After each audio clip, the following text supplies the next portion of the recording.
Hello, I'm Dave. And I'm Rob. And welcome to episode 5 of The List Makers, where today's topic is top 5 Earth-based stories. The List Makers is our monthly mini-podcast from the Doctor Who show, where we take a top 5 topic, each list our picks, and discuss them. There are no hard and fast rules. It is all about the chat. Yes. Welcome back for our 5th episode and our topic, which could be taken in a number of ways. Rob, you're going to make your list. I'm going to make my list. We're not going to interrupt each other too much, and then we're going to chat about what we found all in 20 minutes. Don't forget, listeners, if you have a topic you want to go into Turlo's Hat of Rassilon, tweet it to us, email it to us, and it might just be pulled out next time. Rob, how are you? Dave, very, very well. And you keep saying this can be interpreted in different ways. I feel really dumb. I've interpreted it just straight down the line. These are Earth-based stories I have chosen. So have you... Well, actually, no, I'm not going to ask any questions. Let's find out what you've done by watching you make your list. So, Rob, go ahead. Your top 5. All right, going in at number 5, Dave, I've picked The Demons. This is one of my all-time favourite stories, and it's had a recent reappraisal after that Pertwee Blu-ray set came out. And I gotta say, stuff like that always surprises me. You know, the story's been around for decades. It's been on VHS, it's been on DVD, then it goes out on Blu-ray, and suddenly people are like, oh, this is amazing. And I think, where have you been? You know, not only is this Earth-based, but it's an English village, and Doctor Who works so well there, even though relatively we don't go to many English villages in Doctor Who, which is quite interesting. But especially in the context of the 70s and 80s, I think English villages work, because although nowadays we have more technology and villages don't seem as remote and cut off from the world as they used to be, back in the 70s and 80s even, a village, oh, this is a scary place to be, you know. If the phone line goes down, there's no communication, and so on. But anyway, putting that aside, The Demons itself is a great story. The Master, Azal, Joe and the Doctor, Bessie, Unit, peak Unit. It's just great. It is. Moving on to number 4, I've picked The Horror of Fang Rock. This is another story where the setting plays to the show's strengths, and indeed, you know, the BBC staging and costuming departments. Everyone looks great. The performances are wonderful. Being cooped up in a lighthouse with people being bumped off, it's all pretty tense stuff. If you've got to be on Earth with an alien running around bumping people off, the lighthouse is not where you want to be if you're a character in the story. Conversely, if you're a viewer, it's absolutely where you want it to all go down, because it's very, very exciting to be in that confined space. So, Horror of Fang Rock for me. I think that'll be a popular pick. Okay, that could be a clue. Moving on to number 3, and I've mentioned this in a past episode, it's Remembrance of the Daleks. Not only is this one of the best 80s stories, which is I think where it popped up in a previous episode, not only is it one of the best classic series stories, I think it's one of the best Earth stories across classic and modern Doctor Who. And I sometimes wonder whether I oversell this, or whether I'm seeing it slightly differently to a kid who might have just seen it last week. You know, maybe being 13 in 1988 and getting this smart, tough Doctor Who just hit me in the right spot at the right time, and I find it hard to see it in any other light. But really, I think it's marvellous, and the Earth setting and tying it into the junkyard of an unearthly child is done so much better than those strange junkyard scenes we get somewhat pointlessly in Attack of the Cybermen. It's just really good. It's great. I could go on about it a lot, but I'll keep moving. And I'm going to go on to number 2, The Talons of Wang Chiang. Now, this is increasingly becoming a story whose name you can't mention because of an aspect of it, but the story to me is so much more. It's the setting, it's Tom's costume, it's Leela doing some amazing stuff, it's Lightfoot and Jago. I mean, Lightfoot and bloody Jago, Dave, come on. It's Magnus Greel, it's a giant rat, but people basically write it off, Dave. You know, they write it off, 140 characters on Twitter, job done, instead of having a more nuanced conversation about what is a much bigger, more important topic. And that just does my head in. I think the beating it gets is quite severe these days. I think it's a wonderful story. There's so much to it. Yeah, look, I enjoy it too. But your number 1 Earth-based story, Rob? My number 1 story, Dave, I'm going with Blink. How can I not have this? I mean, it's one of the great stories of all time, and it's set on Earth. It's an absolute no-brainer. what can I actually say that hasn't been said a million times before? Probably not much. We all know it. We all love it. The end. Very succinct. Thank you. I like that. So, Rob, you've really taken this topic and made it stories with really good settings on Earth, haven't you? Oh, absolutely, yes. Whether it's a country village or a, the lighthouse or... Victorian London. 1960s London, So I've interpreted it a different way. Okay, this is where it gets interesting, I guess. This is where it gets interesting. We'll talk about this difference in a moment, because I've taken it as top 10 stories about Earth. Oh, okay. So we have no snaps, which doesn't surprise me, given we've gone in a very different direction. But I will give you my list and then we can have our chat. Nice. On this occasion, I haven't done this for a couple of episodes, but on this one I am cheating and going out to 6. Okay. Number 6, I have got The End of the World. Right, I understand now, yep. Because this is an example of, although it's not on Earth, it's all about Earth. It's all about humanity, and it's also a really good adventure story. It's the perfect second story. It's the one that says that the new series, even when it goes off the planet Earth, will still be about Earth. And it looks lovely, and I think it's just a lovely little second story for the Ninth Doctor. Number 5, I went with The Curse of Fenric, because this is all about our relationship with the Earth. It's all about polluting the Earth. It's all about the future of the Earth. It's all about how we interact with it. Apart from which, it's a cracking good story that looks good and is exciting. So, Curse of Fenric at number 5. Number 4, similar theme, but done in a different way. I've gone back to the Pertwee era, and I have picked The Green Death. Yeah, okay. Another cracking story, another really good adventure. Joe gets a great finale. The Brigadier gets some great moments. Pertwee's in good form. The boss is a great villain. It's the one with the giant maggots. And again, it's the one that talks about our relationship with the planet Earth and the dangers of the planet Earth if we mistreat it and what happens when the planet Earth goes wrong. So I thought The Green Death was a very obvious one to go onto my list. It doesn't drag either, that one. No, it doesn't. It flips up. First we're at Global Chemicals, then we're down the mine, then we're back above it, and then the Doctor's in with Boss, and then they're blowing up. Yeah, there's so much that goes on. I think it's a great 6-parter. I really like it. Real good. Perhaps my most from left field, pardon the pun, story at number 3 on this list, and I pardon that pun because it is Turn Left. Great one. This is a story that I think is a really good piece of drama. It's Russell Davies showing the slightly darker and more cynical writer that he would go on to become in a lot of his later post-Who work. Yeah. And it works really well for him here. But it's also a story that looks at what happens to the Earth if the Doctor's not there, and shows some of the crueler and more unpleasant things that can happen in our planet, and amongst humanity when we turn on each other without the influence of the Doctor there to save us. So I love the story as it stands, but I also thought it was a very appropriate one to make this list. Very alternate Earth, and it's made me wonder if what your number 1's going to be now. I have a thought. My number 2 is The Stolen Earth. Clever, yep. Because again, how is this one not about the planet Earth? And again, I think it's just a cracking story. It's the one where the RTD era comes together. You've got the best of Torchwood, the best of the Sarah Jane Adventures, the best of the RTD era. You've got Liz Sladen, Davros, done so well, lots of cool Daleks, amazing special effects, a big cliffhanger, and it's one where the Earth is invaded and actually feels like the Earth is invaded, where we go to other parts of the planet, we see other parts of the planet, we get Daleks speaking German. I think this is a really appropriate number 2. Rob, you've spoiled it. You picked my number 1. How do you know? It is, of course, Inferno. Yes, I did pick it. Hey! What more do you need here with the literal destruction of the planet Earth? You have a whole alternate planet Earth.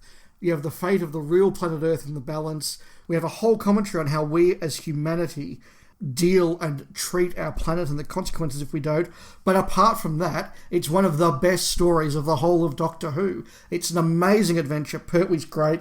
Everybody loves to see regular cast in any story being evil duplicates and doubles of themselves. But a story that the final cliffhanger is literally the end of the world, done with the full dramatic tension that Douglas Camfield and his team can deliver. That is my number one. I'm very happy with that. Number one, Rob, we had no snaps. We went in different directions. Yeah. What's your reaction to all that? I'm really fascinated with the direction you went in. It seems so obvious, doesn't sound quite right, but it is almost obvious when I think in that direction. I think, oh yeah, they're the obvious stories to pick. But my brain was not going there at all. My brain was more locations and things. And when I sort of worked out where you were going, yours is a really lovely and awesome pick. You know, the demons, Fang Rock, Talons, Blink, they all conjure up images of a part of the earth, and they all conjure up and really make use of that earthbound nature of their stories. So I don't think any's better or more valid. They're really interesting, different takes. And the one that neither of us did to be Trixie was Mysterious Planet. No, well, that's because it's not that great. Look, I say that partly to get the laugh. I do have a fondness for Mysterious Planet. I actually quite enjoy Mysterious Planet, but it's not the demons and it's not Blink. Oh no, but I think just to slip it onto the list as a Trixie sort of thing, might have been fun. I was surprised neither of us did it actually. No, I actually didn't think of it, so that's quite funny. Interesting point. I was doing a bit of a tally of which Doctors our stories came from. Yes, and 2 were comfortably ahead. The first one, obviously with 3 picks, was Pertwee. And given he had a lot of Earthbound stories and he's known as the Earthbound Doctor, that's not a surprise. And the other one with 3 picks was Tennant. Yeah, okay. I suspect, and I'll get your thoughts, Rob, a reflection that although Tennant wasn't exiled to Earth in the way that Pertwee was, his era is very, very much rooted in Earth.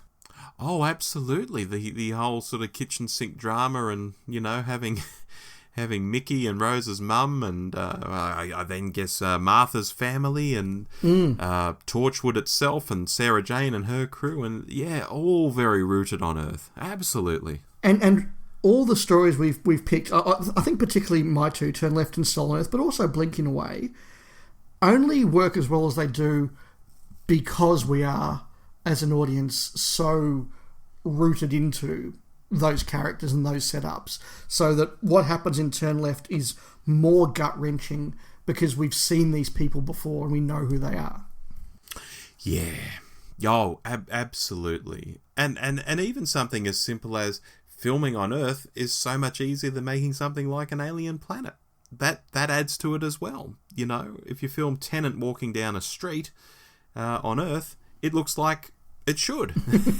If you film Tennant walking down the street and you put a green screen in the background and then do some weird alien stuff in the background, people will say, I'm not so sure about that. It might end up on our top 5 bad special effects episode that we did. Yeah, look, a couple that I came very close to putting on. The Dalek Invasion of Earth was one I was very tempted to put on because, look, it's a favourite story of mine. It is, again, about the whole Earth. I mean, it has Earth in the title there. But I couldn't quite justify it as meeting my criteria. I also considered very closely putting the Ark on because that is about the end of the planet Earth. But in the end, I decided it's more about humanity than it is about the planet. Yeah, it's more about the people than the planet because they're all in that filing cabinet. That's right. They are. They're miniaturised filing cabinet. And I guess Praxis is one that now I think about it would thematically have made my list as well. That maybe didn't cross my mind. Yeah, that could have actually. Of those, Dalek Invasion of Earth was on my short list. Yeah, right. It's interesting. I think that neither of us really went down the alien invasion path as much as we perhaps could have, because there are a number of stories that do use that setting of, the Yeti on the Lewin Tutenbeck and also that thing of a whole planet being invaded. I know that the invasion crossed my mind because that one we do go to Russia and we do actually get the sense of it's not just London being invaded, it is the whole world. Or Spearhead from Space or something like that. Yeah, Spearhead from Space. The one thing that I didn't do because it just seems like such a cheat looking back now is that idea of the whole planet's been invaded and we know it by changing channels.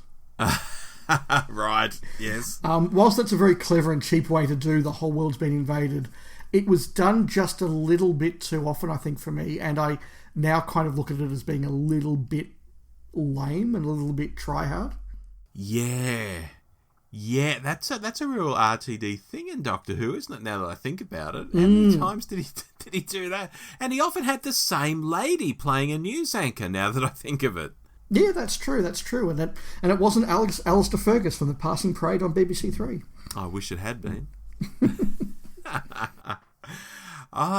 Dave, we've gone in such different directions here. It's really curious.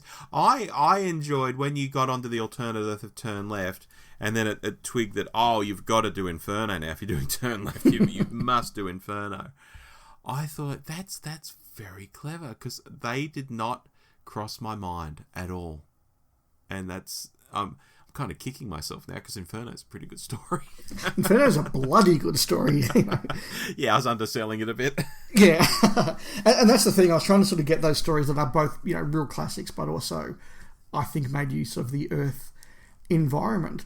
And it's interesting that there are so many when, if you asked me what it is that I love about Doctor Who, very, very quickly I would start to talk about alien worlds and monsters and spaceships and all those things we talk about in our monthly chat. But, we've just listed 11 very, very, very, very good stories set on Earth, and a lot of my favourites when I think about it are set on Earth. Yeah. Although, of course, because it's Doctor Who and we don't do pure historicals anymore, there are alien threats in all these. That's true. That is actually true. So you sort of get the best of both worlds. You get realistic scenery, because it's Earth, but you also still get the alienness as well. So to me, it's kind of best of both worlds. And I know recent series of the show, is it Whittaker's first series, is mostly Earth-based. In fact, was it almost... No, it wasn't all Earth-based, but it was pretty close, wasn't it? No, that's true. And you're right. Sometimes it's the contrast of Azal in a English village church.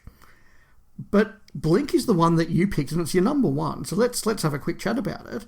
Please. Blink is the one that really doubles down on that, because, yes, you have an alien in incredibly familiar London.